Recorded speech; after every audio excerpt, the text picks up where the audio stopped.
Everyone, welcome to today's HIV and Global Health rounds. We're glad to have Dr. Kimberly Brouwer today. She's going to be giving us a talk on reducing disparities by integrating smoking cessation into HIV care, which is definitely a topic that is necessary as we still see quite a bit of smoking in our population.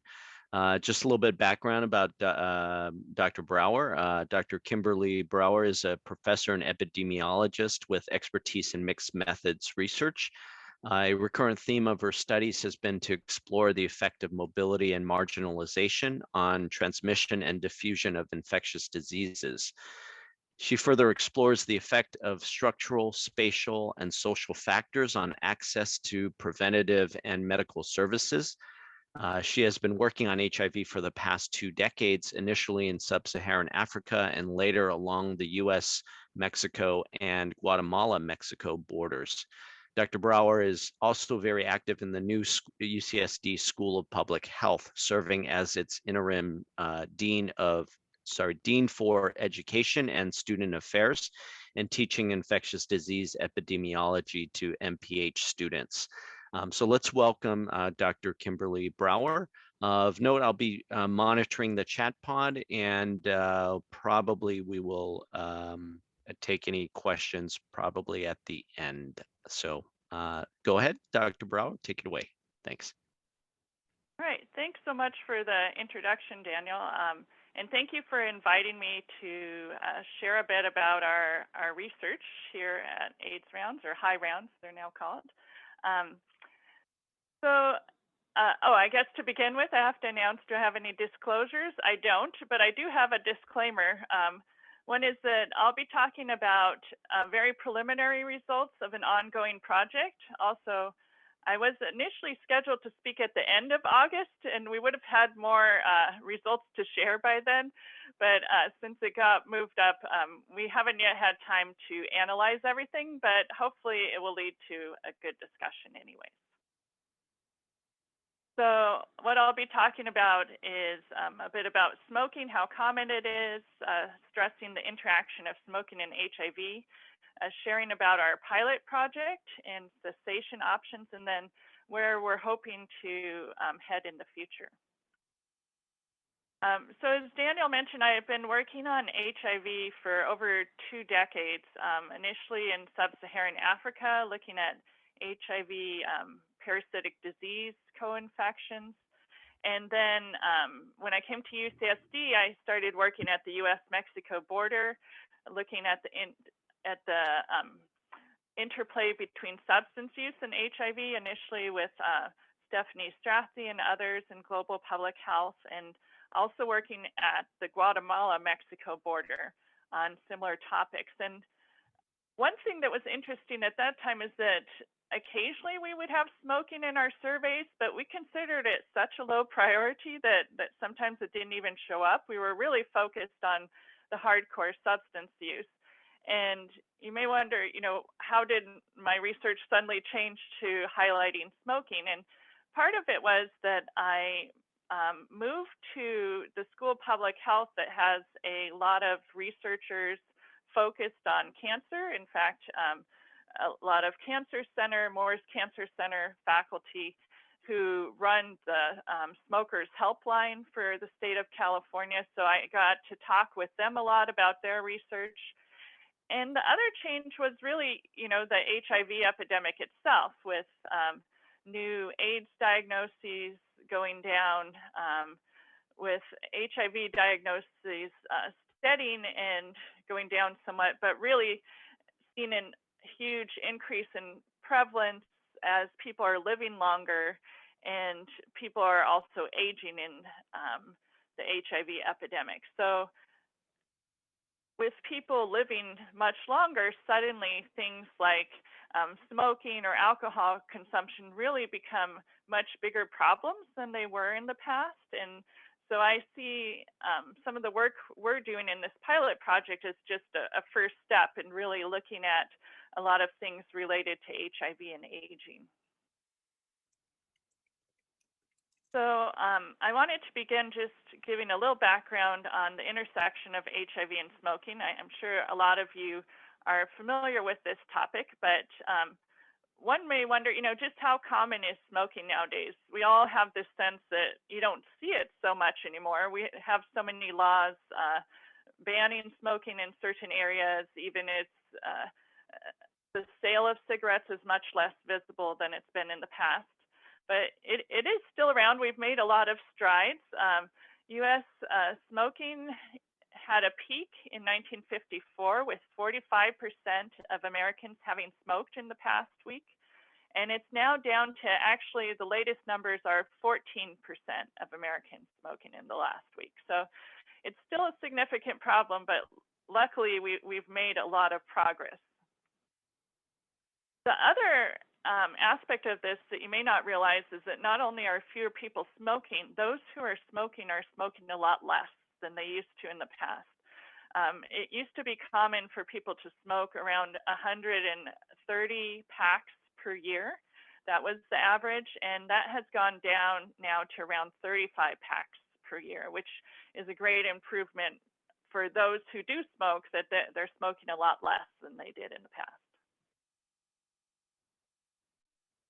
And so if you look at current cigarette use amongst adults, California looks pretty good compared to the rest of the U.S., although we do still have over 1 in every 10 adults smoking, being a current smoker, and around 5% of youth. And what's particularly concerning, of course, with youth right now is that while 5% smoke cigarettes, e-cigarette use has skyrocketed in this population, especially this is amongst 12th graders. You see 20% of them were using an e-cigarette in the past month, and this is just limited to e-cigarettes with tobacco in them. It's closer to around 27, 28% if you include any type of e-cigarette use. So we do have some emerging issues coming up with kind of the whole smoking situation. Also, another issue in smoking is really disparities in regards to who is smoking. The prevalence of smoking amongst U.S. adults isn't similar amongst ethnic groups. Native Americans in particular have a very high prevalence, as well as African Americans. And it also differs a lot by socioeconomic status. So current use of cigarettes among those who are living below the poverty level is much higher than those who are living at or above the poverty level. And you also see that reflected in high school education, where those who have less than a high school degree have a much higher prevalence of smoking. And in addition to these issues with education and poverty, smoking is particularly higher amongst those with serious psychological issues, and also the lesbian, gay, and bisexual populations. So take-home message is that we've made a lot of progress, but there's still a lot of work to be done. Smoking remains the #1 preventable behavioral cause of death in the U.S. I'm not sure how it relates to vaccine hesitancy right now, but at least in general, it's considered, the major chronic problem.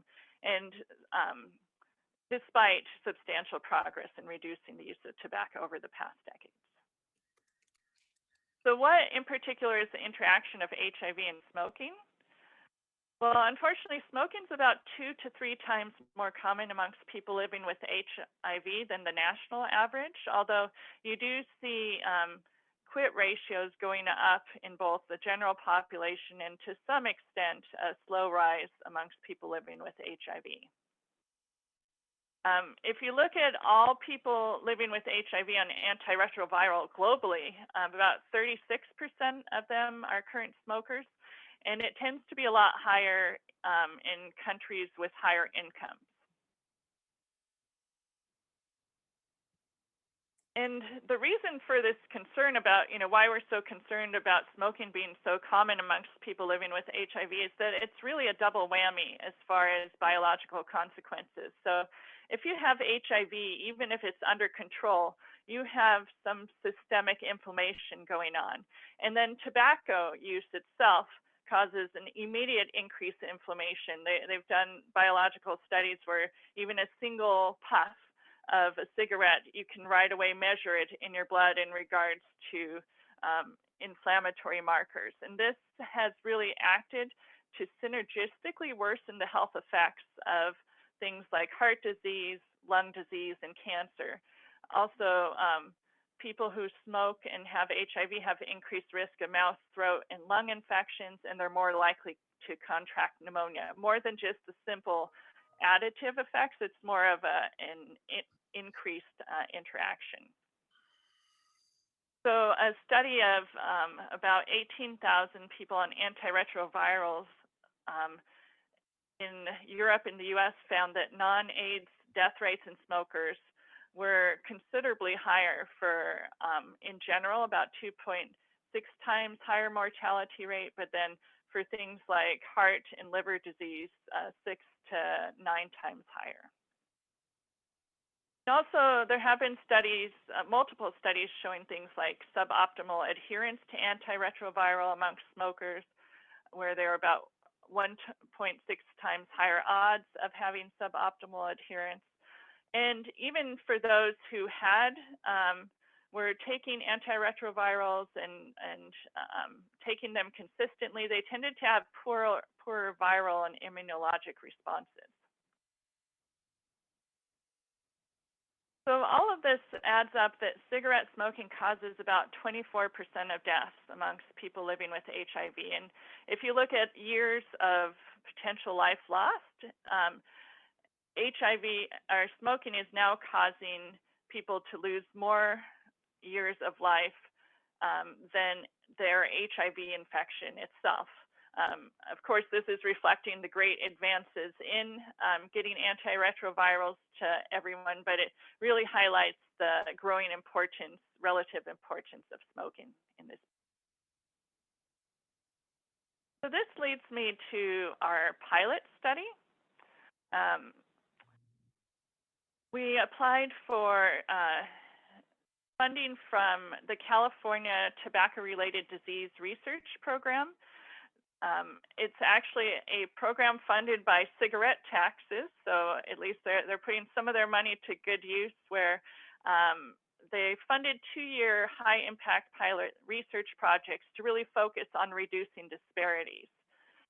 And I decided to, along with colleagues, go for looking at smoking cessation in people living with HIV and seeing if it could possibly be integrated into HIV care, because you have frequent and regular visits, lots of touch points with medical care providers, really providing a tremendous opportunity for cessation messages. So in particular, this study, our first aim was to determine ways people living with HIV use tobacco and what helps them quit. So we've been enrolling a lot of people with HIV. The eligibility criteria, they had to have smoked greater than 100 cigarettes in their lifetime and be either a current smoker or a former smoker. We were particularly interested in former smokers as well, because they would have great insights into really what helped them quit. Of course, being HIV positive, 18 years or older, and speak English or Spanish. And initially, we were going to have focus groups with people living with HIV, and then COVID hit, and everything had to be shifted online. And getting 6 to 8 people to log in at the same time was particularly challenging. So instead, we've been doing one-on-one in-depth interviews with people who decided not to try to quit after their doctor suggested they should, or who unsuccessfully tried to quit, or those who have successfully tried to quit, to try to get diverse voices into some of the issues in regards to cessation and HIV and how the HIV care environment could be better used to connect patients to smoking cessation resources. This project is still ongoing. We're hoping to conduct surveys among at least 300 people with HIV. We've enrolled 95 so far. And this is, as I mentioned now, we have an online survey. People can participate completely remotely. It's about a 20-minute survey that they can fill out on their phones or on a computer, although we're also able to go on the phone with them to help them fill it out, or occasionally, at least in the past months, we've been able to see a few people in person, especially if we're in an open air place with lots of good ventilation. And recruitment, again, initially it was supposed to be mainly in person, working with HIV care organizations and through the clinics, but instead we've been speaking to different HIV care organizations virtually, also handing out flyers throughout the area. And we used to do more of a social media recruitment until, and it worked quite well for several months until apparently our link got onto some website and we got in 2 days, 5,000 people trying to enroll in our study, and we noticed that a lot of the pings were coming from Russia and China. So since then, we've really cut down on social media. In fact, we had to have a new study link, and we're working more on much more local recruitment. And in fact, Dr. Karras, who's a co-investigator, Miley Karras, on this study, has been working with Owen Clinic to actually create a dot phrase in EPIC where physicians can quite easily click that and then they'll get information on our study and actually the link to our eligibility screener. So thank you to any Owen physicians who are online and who have already started using this. Another aim of our study is actually to work with physicians to explore the physician and health system practices and opinions regarding including tobacco cessation with HIV care. We have a very brief online survey. It's only 5 to 10 minutes to complete, and people get an Amazon gift card for completing it. And so far, we've had 31 physicians fill it out, but we're hoping to have 50. So again, if anyone online is an HIV care provider and is interested in filling out this survey, we would really appreciate it. In fact, I'll include the link in the chat towards the end. This is just a brief survey on attitudes and experiences about integrating smoking cessation into HIV care and some of the challenges and successes you may have had. We also, amongst those who fill out the quant survey, invite a subset to participate in in-depth interviews. So again, please join us if you haven't already participated in our study. We'd really appreciate it. It only takes 5 or 10 minutes to do. And the last aim, which we're hoping to roll out in the fall, is to really start thinking about smoking cessation interventions based on the feedback from aims 1 and 2, and share ideas and discuss them with the community as far as what might work best in this community, what are some of the challenges. There's a lot of smoking cessation interventions out there. They just haven't really been tailored for different populations, some of the main at-risk populations. So we're hoping in this next phase of the study to really get feedback for an eventual intervention trial. All right, so that was a little background on the study, and I'd like to share some very preliminary results. Most of them are qualitative results from all of the in-depth interviews we've been conducting so far. So what's been evident from our study thus far is HIV's influence on smoking. A number of patients described that, especially right upon diagnosis, that it was a very stressful experience. And it quite often led to, if they were already smoking, to a spike in their smoking. For instance, one person said, I found out that I had HIV, I probably smoked a pack of cigarettes that day because they were so devastated. Another mentioned the stress of being diagnosed with HIV actually caused them to restart smoking a few times, even though they had already quit before they were diagnosed. And some people just kind of had a fatalistic view. If the cigarette is going to get me, or the HIV will, in other words, seeing all these health challenges all at once was really stressful and demoralizing. And after diagnosis, in the following year, people said they thought about smoking, but they also had to give up a lot of things when they were diagnosed with HIV. A lot of them talked about like, we were quitting alcohol and drugs, and now we're dealing with mental health. Like, what else can I do just now that I'm working on HIV? And adding cigarettes cessation to that was just a little too much. Another one said, I changed my diet. The one thing that I had issues with was giving up the cigarettes, because they were just like, it's all you have left.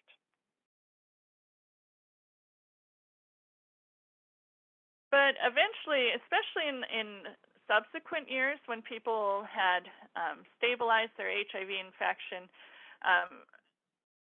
there was more interest in smoking cessation. And in fact, some of them talked about being more health conscious after their diagnosis, and that leading to more interest in smoking cessation. Others saw, if their HIV wasn't completely under control, that led to deciding to give up cigarettes. For instance, one said, seeing the decline in my numbers and stuff like that made me want to quit.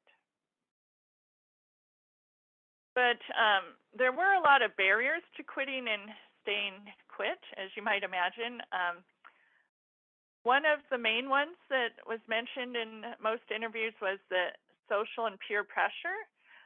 For instance, one said it's kind of hard when you hang out with friends who like smoke weed every day and smoke every day or whatever. It's kind of really hard because like they want to include me in their group. So in other words, if you're the only one who's trying to quit smoking or has recently quit, it's hard to continue to engage in those social activities.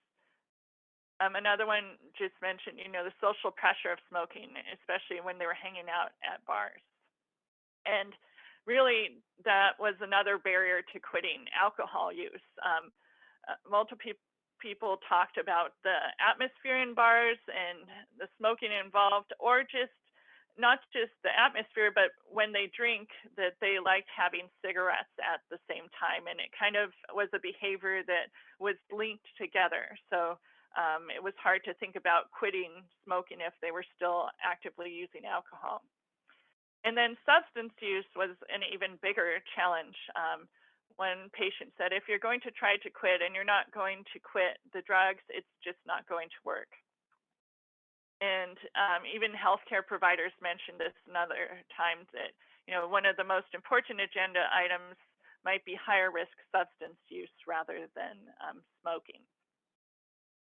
One thing that I found particularly surprising, just because I know that there are a lot of restrictions on advertising, was that a number of participants mentioned a barrier to quitting being just the pervasive advertising of smoking that still is going on, even though you don't really, you don't see it on TV anymore. There is a lot of advertising going on. For instance, this patient mentioned you can't go nowhere without seeing a billboard about cigarettes and how you can get it for less at this store. Or they talked about apps that you could download on your phone from different cigarette companies where they do rewards, and every now you can buy stuff, you can get the app and get the points to get stuff like hats or a jacket. And they even talked about within bars how you sometimes see people coming in there and ask, oh, you over 21? And you say, yeah. Well, we want to give you a couple of packs of these cigarettes to try out. So there were free samples going on. So there was still a lot of advertising, really to make it easy for people who would like to continue smoking. In fact, this app shows you the locations of stores where you can buy the cigarettes. And of course, it had fun things like games and points you can earn to kind of increase the positive feeling of smoking, and just they would also send out multiple reminders of events and things like that if you downloaded it on your phone. Other barriers to quitting, just competing priorities. One person mentioned there's a lot of other things going on in my life. Tobacco is the last of my worries. And a lot of people, I had mentioned earlier how smoking has gone down, but also the amount of smoking has gone down in people. So there were a lot of people who just didn't consider themselves a smoker, or at least not really addicted. They said, I'm not concerned about it right now. I feel like I have control over this. I'll do this and then I'll stop. Or this is one thing I can control. It's only for the weekend. And when the weekend is over, I don't really smoke. I'm just having one today. And another one said, they're only doing a casual thing, and it's not like a regular part of their habit because they don't keep ashtrays in their house or anything. So a lot of people didn't really consider themselves a smoker, even though they had smoked enough to qualify to be in our study. And the challenge of this is that, people, there have been a number of studies looking at light smoking, and it definitely is better than heavy smoking, but it still comes with a lot of health risks. There was a study who showed that people who averaged less than a cigarette a day were still 64% more likely to die early than people who never smoked. It's also more challenging to advise and counsel light smokers because some of the medications on the market right now really are not suitable for this group. And you see some disparities in that certain groups, especially Latinos, are more likely than others to be light or non-daily smokers. So again, they may not be reached as much by some of the anti-smoking messages because they just don't see themselves as addicted. As you would expect, another challenge that came up in a lot of interviews was mental health issues. Cigarettes were often used as a coping mechanism. This person said, how they had such a stressful life. You wouldn't believe it, the odd things in my life. I'm just better off smoking cigarettes.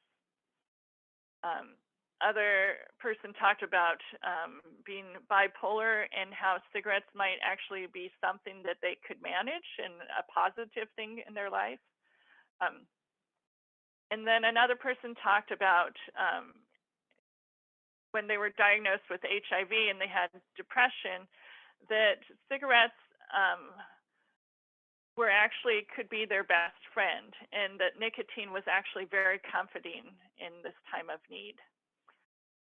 And so you have this cigarettes being used as a coping mechanism for mental health, and then you have the challenge that when you try to quit, it's really going to exacerbate things initially, increase depression or mood swings. So people mentioned not necessarily a lot of withdrawal, but really mood swings being an issue when trying to quit, or being so angry at the whole world when they were trying to quit. And that when they restarted, in this case, this person, they took a puff, all that went away. So mental health issues definitely are a challenge in trying to think about encouraging people to quit. And from our quantitative survey, we asked people who had quit and restarted smoking, what were some of the main reasons for that? And a lot of people cited kind of the social atmosphere they were in. They were living with people who smoked or interacting with friends who smoked, drinking alcohol, depression, being upset, angry, or stressed was the biggest reason for why people restarted. So really reflecting a lot of what we saw in the qualitative interviews in regards to mental health issues and substance use. Boredom was also mentioned, and I bring this up because that brings us to COVID and smoking, and we did add some questions to our survey looking at the effect of the pandemic on smoking. We weren't sure which way it would go, that perhaps COVID might scare people into, trying to avoid lung issues so they would quit. But by and far, we saw the stress and boredom of COVID really exacerbating smoking. Physicians said, describe patients somehow communicating with us that they've started up smoking again, even if they had stopped in the past. And they mentioned that they thought it was the stress of being at home, most likely loneliness. Another person mentioned people just being less willing to give up any comforts that they had. So they actually were really surprised when they met a patient who had taken COVID as a way to motivate them to do something positive. They said instead most people were holding on to smoking even if they had been contemplating quitting before. Amongst patients themselves, they described the same thing, that they found that their friends were continuing to smoke and even smoking more during the pandemic because they were home, they were stuck at home, they weren't out and doing stuff, so they're kind of stuck at home and they were bored. And of course, things like depression or mental health issues. And again, when you had no other social support around you during the pandemic, cigarettes kind of became the best friend of some. And COVID also caused issues in regards to healthcare encounters. So healthcare providers said, while they continued to bring up smoking cessation, they didn't quite push as hard as much as they usually did. Another physician said, I don't know if I was doing as much counseling as before COVID because a lot of the appointments ended up being shorter. Not that we changed our schedule or anything, but I think a lot of patients just wanted to hear the lab results and that was it. So for this person, unless they noted that they had a previous encounter and counseled them about smoking, they usually didn't bring it up. And even in those cases, if they did bring it up, they thought it wasn't as effective as an in-person appointment. And of course, they mentioned, the social situation becoming the priority, describing their patients having lost their job, worried about that they're going to lose their house, and that all of these stressors really taking up, more than a 30-minute visit. So COVID really squeezing out smoking cessation messages from regular HIV care appointments. Right, so what actually did work? So what led to quitting? We mentioned all the barriers and especially COVID exacerbating things, but patients did describe a lot of motivations for quit attempts. Health issues tended to be primary. As one person said, they throwing out the C word every time you went, in other words, cancer, realizing that things were very, very serious and pushing them towards a quit attempt, or seeing in this case, the person saw their mom have a heart attack, who was a lifelong smoker, and really spurred changes for they themselves to make that change. Another person said, I have club fingers, and the doctor that I was seeing at the time told me that it was a sign of COPD. So really, healthcare encounters or health scares were a huge motivation for quitting. And cost, actually. So despite all those coupons I had mentioned earlier, some people described, especially with COVID and kind of the economic stressors on people's employment, those who did quit during the pandemic were most likely to cite a expense as being a big motivator. They talked about it being a very expensive habit. They're almost $10 a pack. This is more money being wasted that I can use on some other things. Another motivation for quitting was really a goal related to quitting. So for some of them, they talked about New Year's resolutions, not so much this past year, but another participant who was undergoing transition talked about, for me, it was like one of those things where my thought is, oh, you got to stop smoking because I'm taking hormones and that kind of messes it, you know. So uh, transition surgeries are really, it looks like physicians are highly counseling people on the risks of hormone strategies and how smoking does not mix well with that, and that has really motivated some people to finally quit. And what are the strategies that people have used once they've made that decision to quit? Well, counseling by a healthcare provider is one of the main strategies, and we found in the Quant survey, we asked people when is the best time for their HIV care provider to bring up smoking. And it was surprising that a lot of time, most people thought really at the same time as HIV diagnosis. They thought it was an important enough health issue to at least plant that seed early on.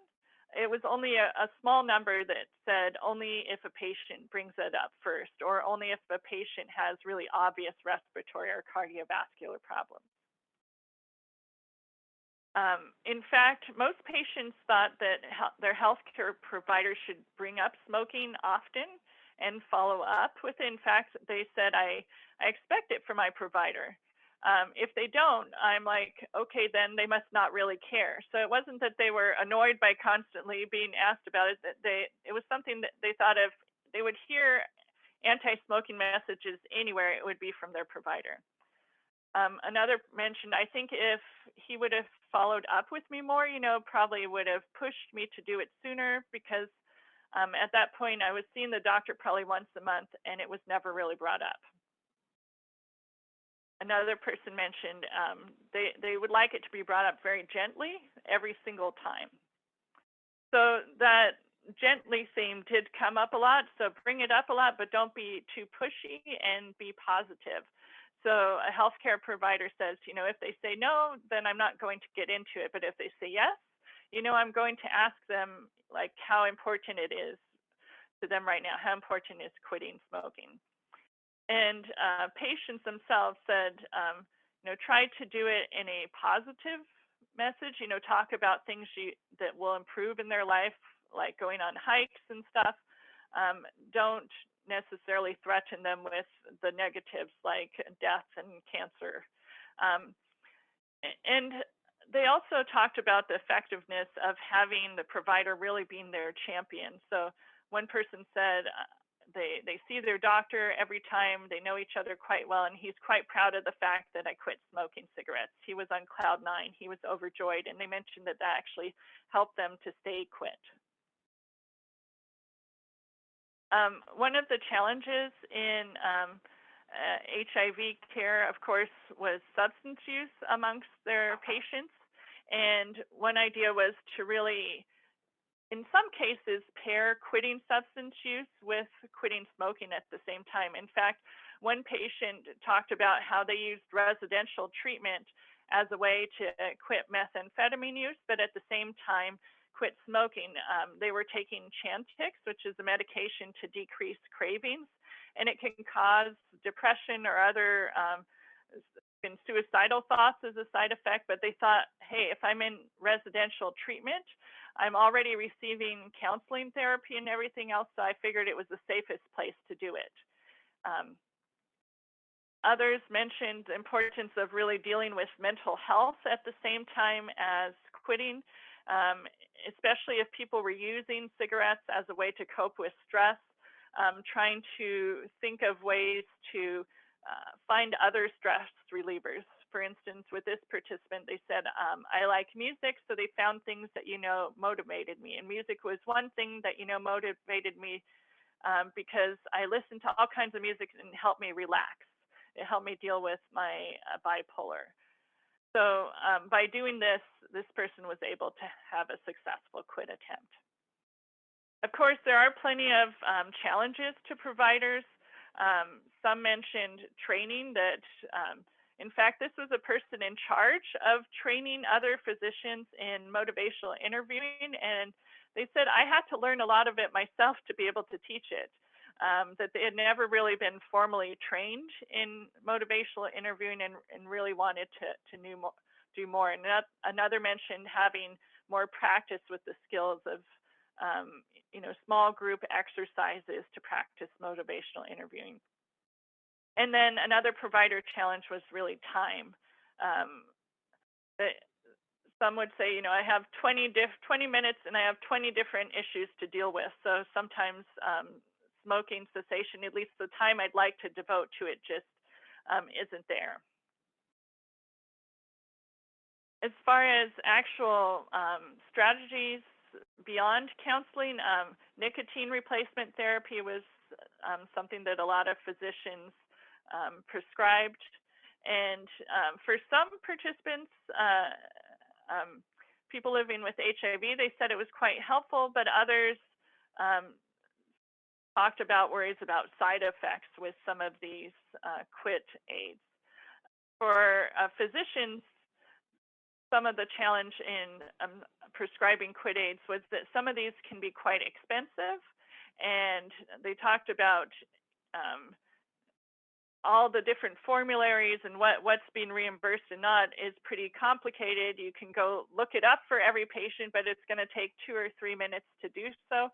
And in that case, they'd rather just prescribe it and have to deal with the rejection by the insurance later on. So that was one of the main challenges with nicotine replacement therapy. We did, amongst patients, see a number of people talk about using vaping or e-cigarettes as a form of cessation. And in fact, there have been some studies showing that e-cigarettes can be a way, yet another quit aid that can help slowly get people off of cigarettes, and that doesn't have actually some of the costs of these other quit aids. Of course, medications were considered to be more effective by healthcare providers. There's a lot of evidence for Chantix in particular being quite effective dealing with cravings, and quite often prescribing quit aids along with medication as being some of the most effective ways to help support people to quit. One patient says, Chantix, by the way, helped a huge lot. The cigarettes are just beginning to taste gross. Of course, Chantix, I had mentioned, has a lot of side effects with mental health issues, and so a number of patients were quite scared of trying it out. So beyond quit aids and medication, directing people to the smokers helpline, 1-800-NO-BUTS, was a strategy used by some. If you look at quit line service utilization, though, in California, it's not as common as in other states. Only 1.2 per 1,000 tobacco users have received counseling or medication from the helpline. So it's definitely something that could be expanded, although we found that amongst our participants, there was a lot of skepticism. They said, you call this number and we'll help you quit. I call them and all they do is talk to you. So I guess they were expecting something more about it, more of maybe the way it's advertised, that somehow they would have some magic formula to help with quitting. And other people thought it wasn't personalized enough. So they called the hotline and they talked about things like meditation and yoga. And they said, I don't even know how to do that. So that same participant later on talked about the importance of having a more personalized plan, either through a quit line or working with their doctor to have a strategy that really works well for them. But on the plus side, people said, the quit line, it's free, and it's, this is not a 9 to 5 problem, and it's available 24 hours a day, and that's what they really appreciated with the quit line. Some other strategies included,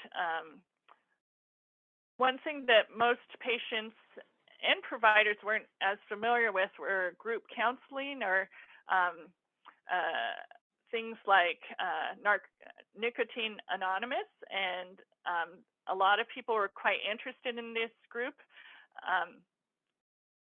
But there were some concerns.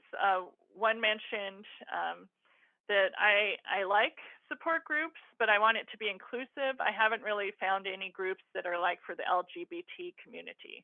So whenever like I want to join a group, it's like all straight people, or like I don't want to say old people.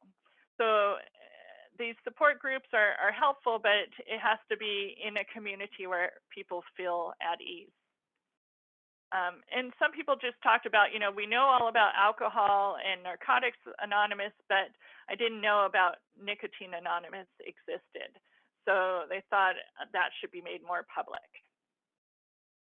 And so finally, one of the last strategies that really got mentioned was community-based organizations, and kind of a missed opportunity in regards to the HIV community. They say we never see anything from one of the community-based HIV organizations offering, you know, smoking cessation and stuff like that. But I think if there was, it maybe would have helped me to stop smoking sooner. They also mentioned I don't see anything really targeted towards people, HIV people, you know, about stop smoking and stuff like that. I mean, I don't see any information.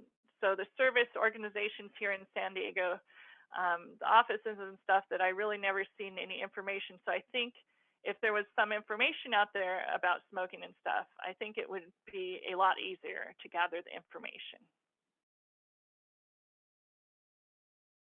All right, so those were very preliminary results. We have quantitative surveys to go through. We're still recruiting people, but hopefully that's given you a snapshot of some of the main issues that we've been dealing with and finding in regards to smoking in HIV. In regards to our next steps, of course, finish enrollment. We're still actively enrolling people, and we really appreciate your all help in directing people to our study, or if you qualify for the study, we'd love your participation. We're hoping that this will lead to intervention development and perhaps implementation studies of existing interventions. And there have occasionally been calls for work on smoking cessation in low and middle income countries. And given our past work in Mexico, I'd be very interested in spreading some of this work south of the border.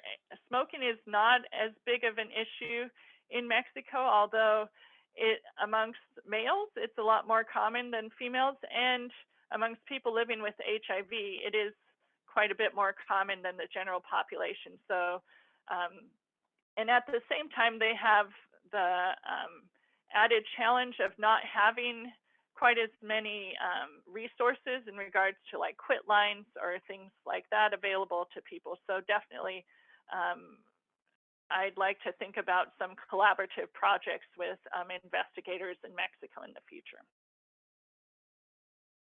And so that's all. I wanted to thank all the co-investigators, Miley Karras, David Strong, Mark Myers, research staff, Thupton Funsong, Holly Lung, of course, our funders. And then we've had a lot of organizations who've really helped to spread the news about our study, who've given us time in their meetings to share, and they've given a lot of great feedback on our recruitment strategies or surveys and things like that. And I really appreciate all the community support we've gotten with this project. Great. Thank you very much.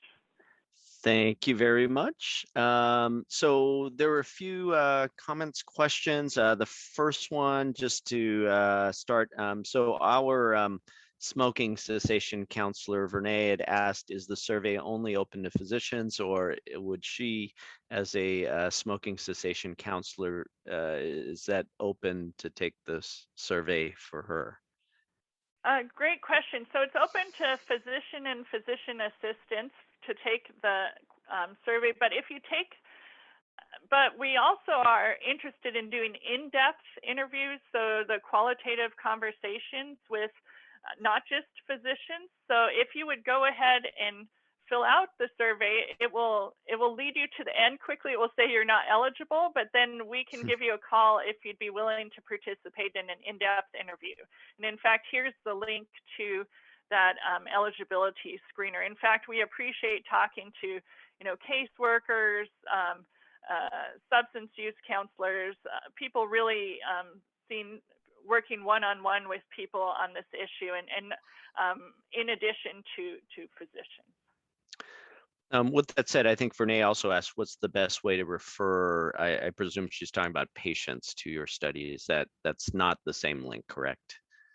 Right. So this link is just for physicians. For our study itself, we have, as I mentioned, in Owen Clinic, there's a dot phrase that people can use, and it's .HIV smoking, and the patient will right away get information on our study. But otherwise, we have a lot of flyers, and we have a link that I can try and find right now and put in there. And I'd be happy if I get contact information to send out the ways that people can. We have a phone number, email, and web link for people to get to enroll in our study. Great. And I think Gigi had posted a comment that I copy and pasted. She said, there's always a benefit to an addiction. I think there's a lot of mindfulness associated with smoking, such as going outside, taking deep breaths, other benefits. It enables connections with others. And she said that we need to recognize that quitting means the loss of these good things too. Yeah, no, that's a great point. In fact, I mean, that was something that really came up during a lot of our interviews as it being a stress reliever, and how if you're not, I guess in those cases, it may be a matter of just getting people to cut back on the amount of smoking that they're using, or to use lighter cigarettes. Another strategy is, really if you're going to encourage people to quit smoking, you really have to address, what you can do in their life to replace that stress reliever, because it's definitely, linked to mindfulness, linked to interacting with others out, and having kind of this social group. So I'm fully agree that a lot needs to be thought, not just, pushing quitting without thinking about what needs to be replaced in people's lives. And going, oh, sorry, Dan. Good. No, it's just, you go to any, AANA meeting, there's always going to be a group of people smoking outside. And if you're nervous to be at that meeting and to walk in, it's so much easier if you can pause outside, have a cigarette. You don't even have to say a word to anyone, but you just, so it enables entrance into these meetings for their more, potentially more immediately life-threatening addictions. And so, it's always, to me, it's always, it's not as black and white as we frequently think about things. Yeah, and I think Vernay, so our smoking cessation counselor, always says, I always tell my patients that when you take something away, you need to replace it with something else. So I think that kind of goes along with what Gigi had also mentioned as well. I see Robert Dice had unmuted, or do you have a comment? Very good. Thank you. Wow, Dan, you know how to work this. Thank you, Kimberly. It's great to see you. Great talk. I might have missed these things because a lot, sort of flew by. But, one thing I often hear is, our patients have multiple sort of, substances in their lives at times. And, we might talk about smoking and methamphetamine and alcohol, and they'd say, I'm not ready to quit. Like, that one goes on the back burner. I was surprised to hear you say that, for some people, like the rehab facility is the place where they do want to quit, because usually I find the opposite. And I wonder if you heard anyone, making that point.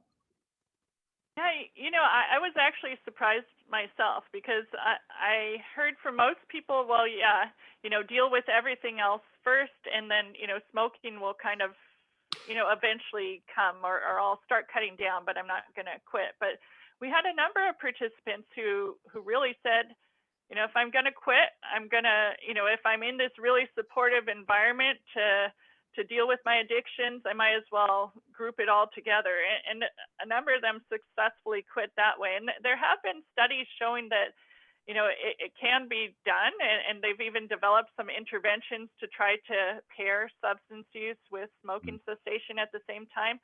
I mean, I'd say it's not for everyone for sure, but I think maybe it's something that should be presented as an option, and not right away discounted as something that, you know, just isn't possible. Yeah, I think that that I wonder if that might be like a focus group population type you know, response, rather than the people who aren't speaking to us in a qualitative interview.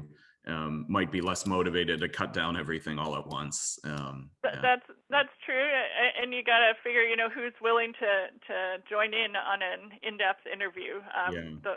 It's usually, we've had more struggle getting people who are current smokers to participate in the study than those who've quit. So that's one thing I'd like to, you know, if you're in populations where you can encourage people to join our study, we really want to hear from those who weren't successful in quitting, and you know, what's holding them back, or maybe what's just helping them cut down and not necessarily, you know, face full-on quitting at this time. Awesome, thank you. Will Great. do. So Kathy Promer has a comment here about unstable housing seems to be the major barrier, I guess, to stop smoking for some of her patients as of late. And also a patient recently mentioned to her the dance community and ballet ironically pushes smoking for weight control. That's interesting.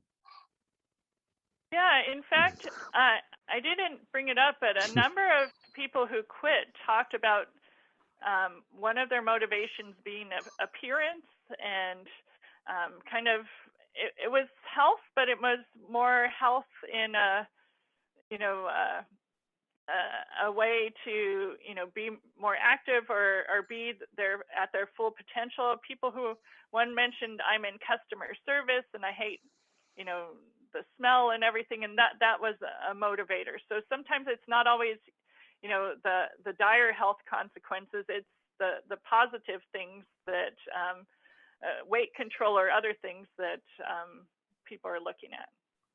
Yeah, it seems that you know, it's very the reasons why people smoke and why they want to quit is very multifactorial, and it really does seem like it requires an individualized approach for each person. Any other comments? All right, looks like that's it. So I wanted to thank Dr. Kimberly Brouwer for being here today, leading a great discussion in regards to this topic. And we look forward to seeing all of you in an upcoming week. Have a good weekend. Take care, and we'll see you soon.